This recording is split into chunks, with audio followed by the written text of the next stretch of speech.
கர்த்தருக்கு ஸ்தோத்திரம். இன்றைய வசனம். தேவன் தாமே இன்றைய வசனத்தை கொண்டு உங்களை வழிநடத்துவாராக, ஆசீர்வதிப்பாராக.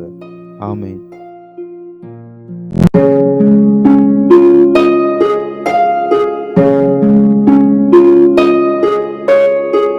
அவர் காலங்களையும் சமயங்களையும் மாற்றுகிறவர். ராஜாக்களை தள்ளி ராஜாக்களை ஏற்படுத்துகிறவர்.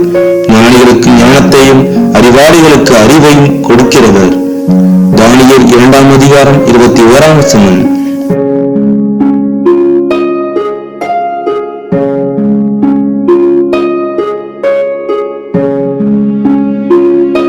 He changes times and seasons. He deposes kings and raises up others.